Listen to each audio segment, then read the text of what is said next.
the Inspirative TV channel. Meet different people with different experiences, language, culture, arts, and education. Assalamualaikum warahmatullahi wabarakatuh, Ustadz. Waalaikumsalam, Ustadz Rizal Bustami. Ya, bagaimana kabarnya antum, Ustadz? Ana, alhamdulillah, syukran. Ya, alhamdulillah. Ya. Ya. Masih puasa, nggih? Insya Allah. Oke, ini 10 hari terakhir bulan puasa. 10 hari terakhir bulan puasa. Ya, semoga. Insya Allah saya berusaha tahan godaan apapun. Ya, semoga kita semakin semangat, nggih. Semangat untuk berpuasa, dan kita semakin sedih karena akan meninggalkan Ramadan. Iya, benar sekali. Tak terasa, nggih, Ustadz. Ya. Tak terasa. Gimana Ustadz Rizal? Iya, Bustami? ya alhamdulillah saya juga baik. Kira-kira konten kali ini apa ini, Ustadz? Bukan kira-kira lagi, tapi konten kali ini saya ambil judul Islam adalah akhlak. Oh, Islam. Islam in courtesy. Ya. Bedanya attitude sama courtesy itu apa, Ustadz? Attitude sama, cuman lebih umum, lebih global itu attitude. Jadi courtesy itu lebih kayak politeness, ya, lebih sopan. Oh, gitu. Yeah. Oke, jadi untuk Islam adalah akhlak, saya ambil dari literatur yang ditulis oleh Abah Quraish Shihab. Jenengan tahu Abah Quraish Shihab? Ya, beliau penafsir terbaik lulusan Al-Azhar pada masanya. Oke, jadi beliau ahli tafsir terbaik, ya. Oke, dunia. Ya, dunia. Ya, oke. Jadi Quraish Shihab. Ada lagi putrinya saya juga kagum, yaitu Najwa Shihab, yang selalu membawakan acara, jadi host. Dia lugas, dia spontanitas, dia juga kritikus yang ulung, ya. Oke, saya mulai aja, ya. Unsur ketiga dari ajaran Islam setelah akidah dan syariah adalah akhlak. Sebagaimana penulis kemukakan pada bab-bab terdahulu. Jadi beliau juga banyak menulis buku, dan bab-bab terdahulu ini salah satu bukunya yang saya beli. Ya, saya beli di Gramedia karena saya selalu juga belajar selain dari para guru, juga dari buku, dari literatur, dari literasi, bisa juga literasi digital. Saya sering belajar dan menuntut ilmu di sana. Manusia hidup selalu, kalau memang dia ini selalu banyak kekurangan, dan memang sifatnya manusia itu kurang, apalagi dengan mencari ilmu. Oke, saya lanjut, ya. Dalam Kamus Besar Bahasa Indonesia KKBI, kata akhlak diartikan dengan budi pekerti.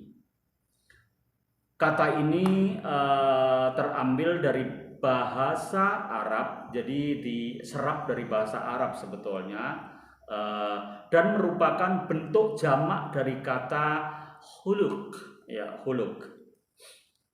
Pada mulanya ia bermakna syukran, latihan, dan kebiasaan.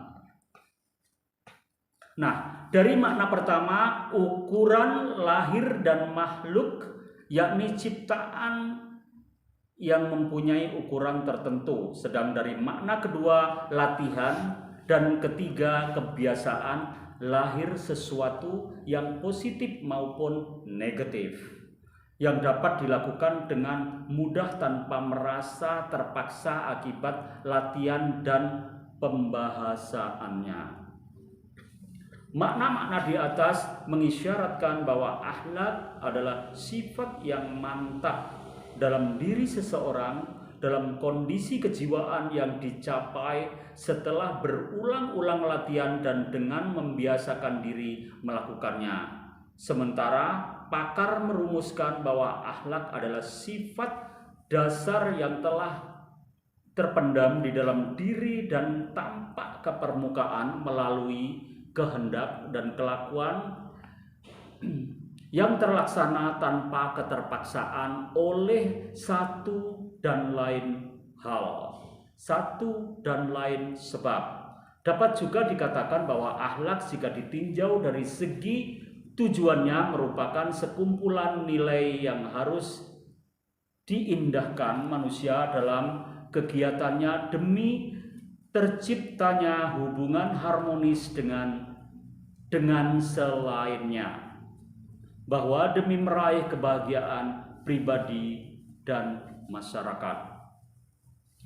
Nabi Muhammad SAW datang membawa ajaran Islam yang mengajarkan aneka kebajikan terhadap sekian banyak objek. Beliau menyimpulkan aneka kebajikan yang beliau bawa itu dengan sabdanya, al-biru husnul khalqi. Al-biru husnul huluk, dalam arti kebajikan adalah budi pekerti yang luhur. Hadis riwayat Muslim. Jika demikian, tidaklah meleset kalau dikatakan bahwa Islam adalah budi pekerti luhur. Kata albir atau kebajikan adalah satu kata yang mencakup aneka kebaikan dan berkaitan dengan aneka objek.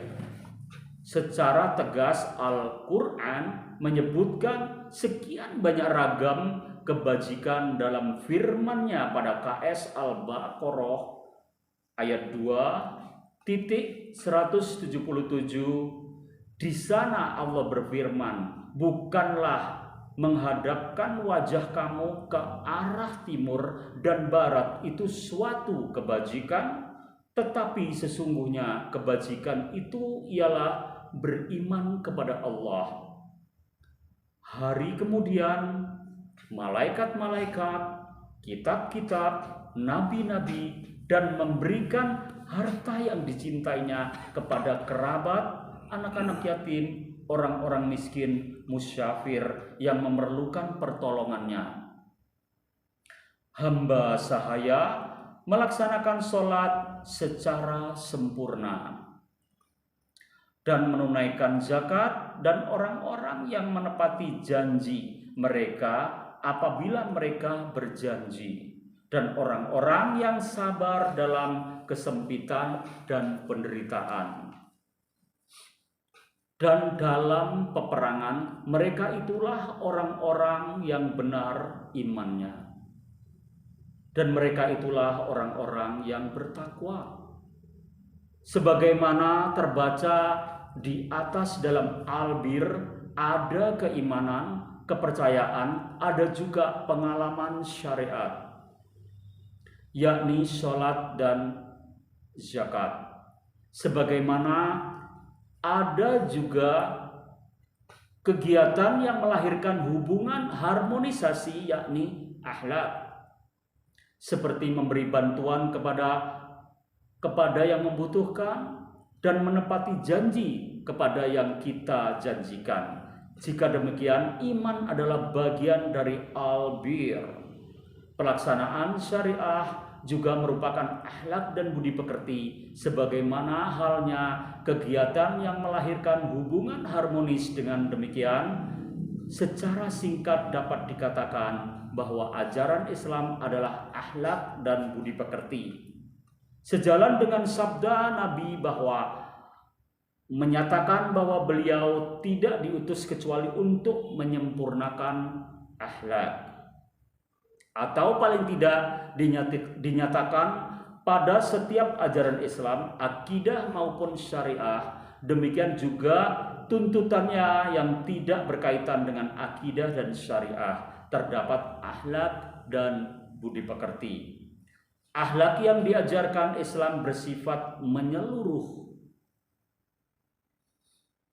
menyangkut segala aspek kegiatan manusia sesuai dengan salah satu ciri karakteristik ajaran, yakni asyumul atau menyeluruh, mencakup segala aspek kegiatan, bahwa kegiatan manusia yang berada di luar kontrolnya, seperti saat bersin ada akhlaknya. Bahkan ada akhlak yang hendaknya ditampilkan seorang muslim ketika mendengar orang lain bersin atau ketika mendengar guntur bergelegar. Walhasil, tuntutan akhlak yang diajarkan Islam mengatakan kepada Allah, kepada manusia, kepada binatang, tumbuh-tumbuhan, bahkan alam raya dan benda-benda yang tak bernyawa sekalipun.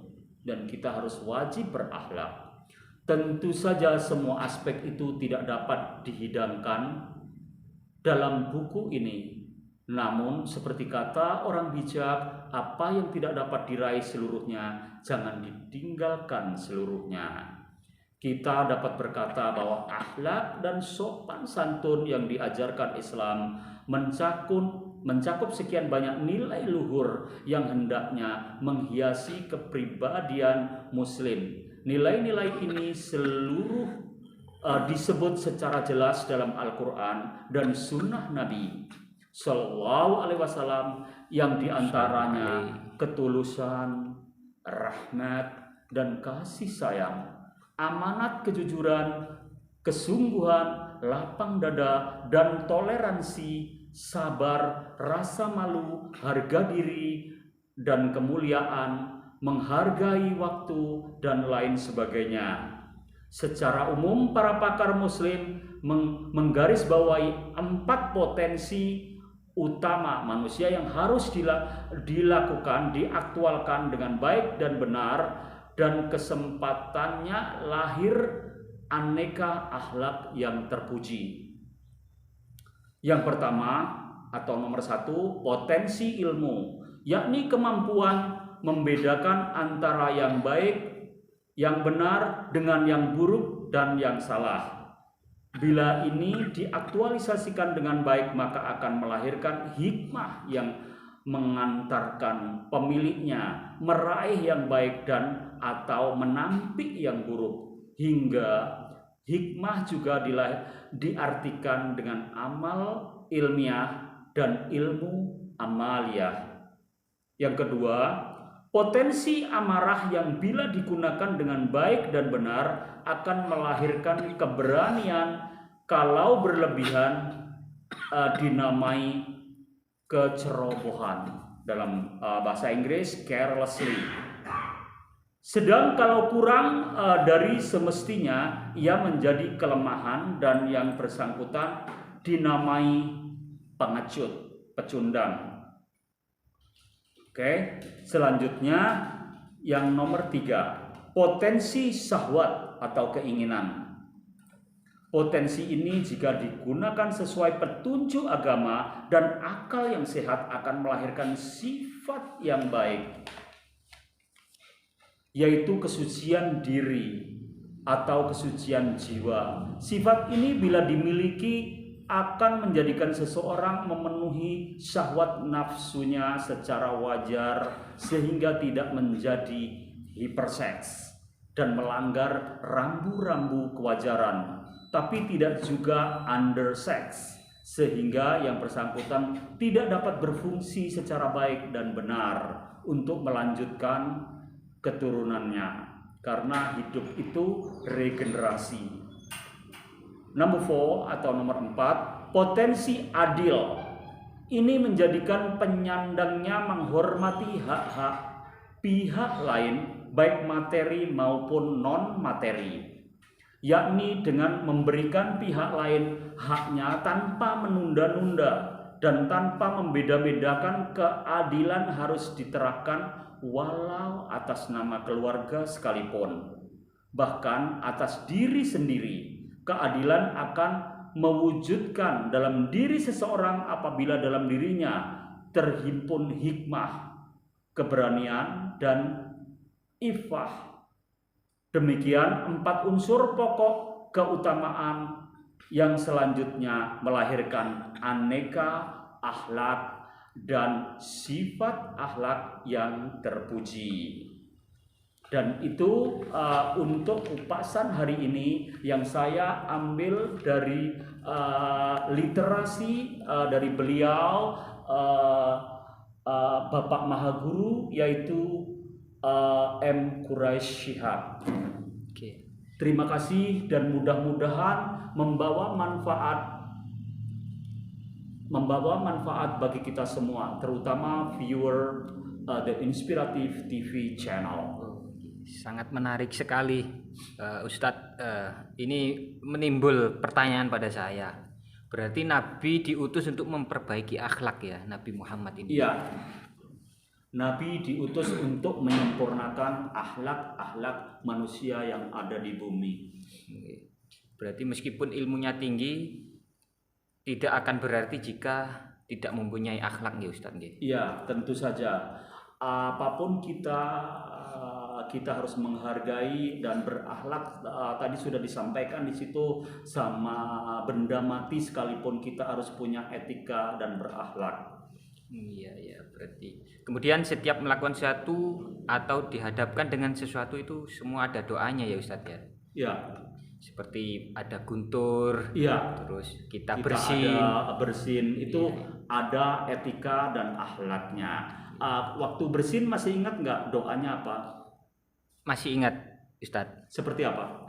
Ketika mendengar orang bersin berdoa yarhamukallah. Yarhamukallah ya. Terus ada yang menjawab yahdikumullah. Ya, wa yahdikumullah. Nah, itu contoh-contoh akhlak dan etika secara keislaman ya. Termasuk tadi ada akhlak yang sifatnya itu nafsu. Ya, benar sekali. Jadi kita harus bisa mengendalikan nafsu kita, jangan sampai kita hiper, jangan sampai kita itu juga jadi rendah karena nggak mengikuti etika-etika yang sebenarnya. Ya, benar. That's all. Berarti harus seimbang ya Ustaz? Iya, seimbang, balance ya. Balance. Oke, terima kasih atas pencerahannya Ustadz Ali. Ya, terima kasih kembali, dan intinya saya juga belajar banyak hal dari buku ini, dari beliau Mahaguru Quraish Shihab. Saya belajar banyak hal dari beliau. Kalau acara TV beliau muncul di sana, saya selalu standby. Oke. Assalamualaikum. Waalaikumsalam warahmatullahi wabarakatuh.